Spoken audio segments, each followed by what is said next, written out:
Hello，大家好，又係我 Andrew 啊。上兩個星期咧就介紹咗一條片咧，就係去咗 Lake Legend 啦。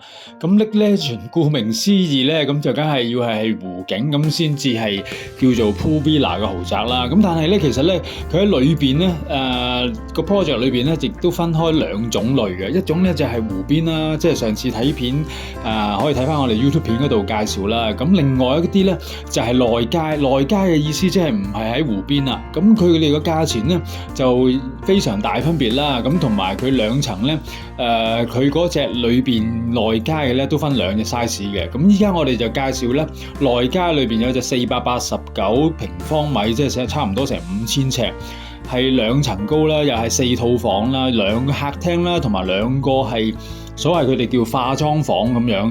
咁但係當然啦，喺個 clubhouse 嗰度咧，你出翻去個 clubhouse 嗰度，即係等於我哋依家呢個位置嘅話咧，其實隨時都可以去個 clubhouse 嗰度hea下、嘆下、飲杯咖啡啊，或者係見下朋友咁樣。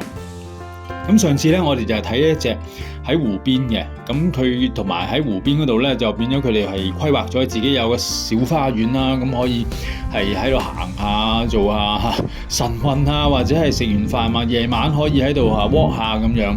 咁呢個內間咧就係呢一隻個 design 咧，完全都係唔同嘅啦。咁嗱，呢個就係湖邊啦。咁佢哋嗰個design 嗰個 architecture 都係唔同嘅。咁而至於內街嗰啲咧，就比較係 urban luxury 啲嘅。咁呢一隻咧就489平方米，咁4套房，4個套房就每個當然 master bedroom 個廁所咧就會大啲啦，同埋個 bathtub 啦。咁另外客房嘅話咧，就係淨係得洗手間啦，同埋係shower 嘅地方咁樣。咁可以而家大家入去睇下嗰個裏邊嗰個裝修。咁同埋佢依個示範單位都係會賣嘅。咁又係因為佢哋係用一啲上海加日本嗰個 fusion 嗰個室內設計啦，咁所以變咗佢哋係香港 designer。咁有啲係亞洲風情喺度嘅。咁所以呢個咧，我覺得個實用性咧就非常高，咁但係咧就淨係有個 garden 啦，就唔會有個swimming pool 喺度啦。咁變咗睇下視乎你嘅需求啊，或者係你個派頭想要點樣。咁個客飯廳咧亦都非常之大啦，咁佢亦都出邊有一個 island 咧，可以做一個 open kitchen 咁樣。咁所以你開 party 啊，或者係招呼朋友啊都冇問題。咁另外當然啦，裏邊再有個 kitchen 咧，就係可以俾啲工人喺度煮飯啊、明火煮食啊，即係有油煙嗰啲咧，咁喺裏邊嗰度就做啦。咁另外就喺下邊一定有間 elderly room， 就係俾一啲老人家唔需要上上落落啊。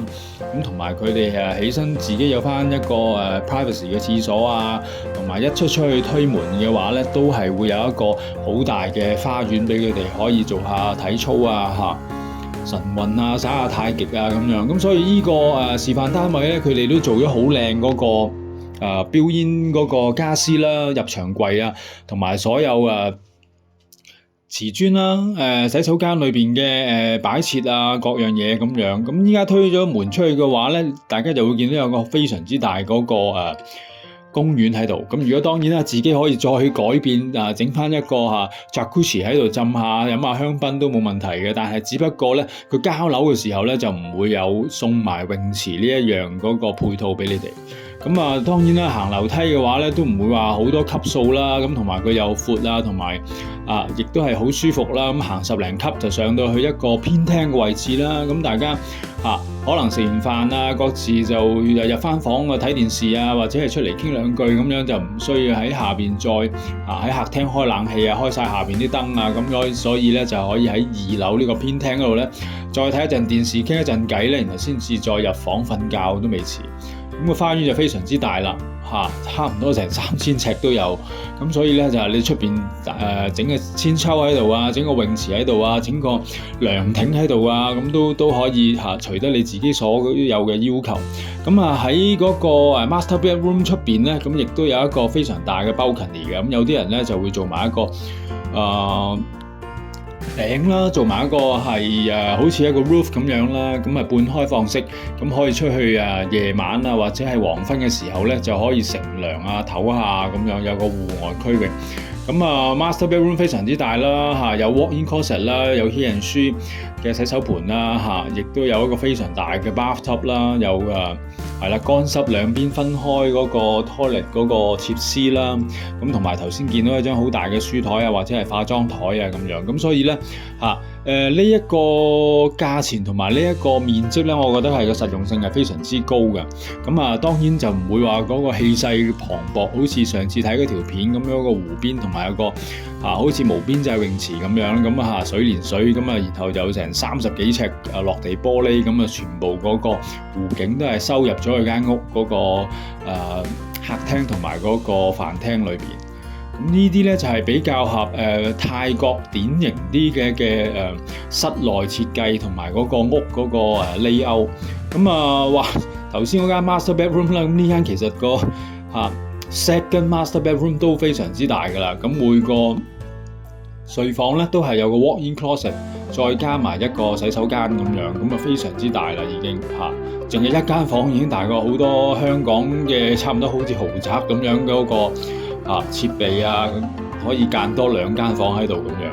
咁所以咧就樓上咧就有3間房，樓下就有1間房同埋一個偏廳。咁另外有一個係叫做佢哋叫化妝室啦。咁通常可以係擺下一個佢哋有啲擺一啲佛像啊，或者係擺一啲佢哋自己係中意畫啊、古董啊嗰啲，可以喺度擺放下。咁所以如果大家有興趣咧，去睇下呢個 Lake Legend 兩種唔同嗰個layout 嗰個示範單位咧都可以睇。咁佢哋依家咧冇湖景嘅，同埋冇 swimming pool 嘅咧，咁佢仲有一啲 available 嘅 ready to move in 嘅 unit 咧，可以喺今年係6、7月暑假嗰陣時咧就可以做交樓噶啦。咁但係湖景嗰啲咧，其實已經差唔多賣晒啦。依家暫時咧應該係得返一間示範單位，同埋有一間咧仲要 check 一 check 嘅時間，睇下係咪有泰國人係回放返出嚟。咁然後我哋就可以係嗰間咧就係冇裝修嘅，咁到時自己可以再做揾室內設計去安排下。咁當然裝修咁大間屋咧，起碼都要搞2-3個月㗎啦。咁所以希望大家中意呢條片，咁對呢個屋苑咧了解更加多。咁如果大家有需要嘅話咧，可以 PM 我哋咧就預約安排咧去到現場嗰度睇示範單位。多謝晒，拜拜。